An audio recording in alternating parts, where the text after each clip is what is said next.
Bicara apa saja dalam waktu kurang dari 5 menit. Tips manajerial. Jadi teman-teman, training roadmap berpengaruh besar terhadap KPI perusahaan. Gimana cara kerjanya? Teman-teman pasti tahu dong ya, training roadmap. Training roadmap itu adalah journey ya, sebuah training itu dari mulai step yang basic, intermediate sampai dengan advance itu apa aja. Itu namanya training roadmap, teman-teman. Ya. Jadi, training ini bisa berpengaruh terhadap KPI perusahaan. Let's say misalnya, kalau kita lagi mau men-set up yang namanya kebutuhan training terhadap suatu departemen, let's say misalnya departemen sales gitu ya. Nah, kita butuh yang namanya bikin KPI-nya itu menuju terhadap pencapaian goal pastinya.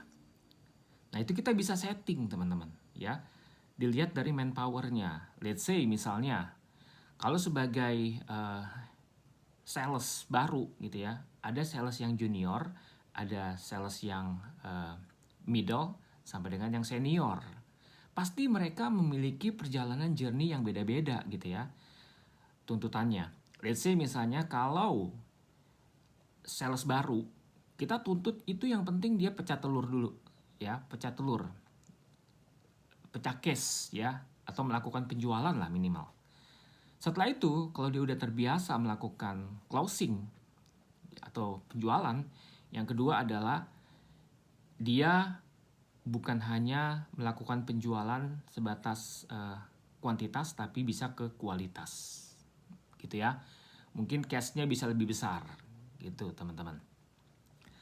Nah, itu training roadmap-nya bisa kita desain. Berarti trainingnya yang lebih sifatnya lebih intermediate ya. Dan yang terakhir, kita bisa setting untuk sales tadi yang udah lumayan advance dengan kebutuhan training yang lebih maksimal lagi ya.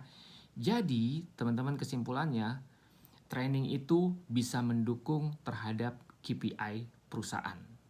Tinggal kita lihat segmen agentnya seperti apa, terus diberikan kebutuhannya sesuai dengan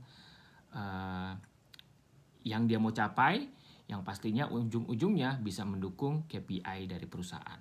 Oke, bicara apa saja dalam kurun waktu kurang dari 5 menit.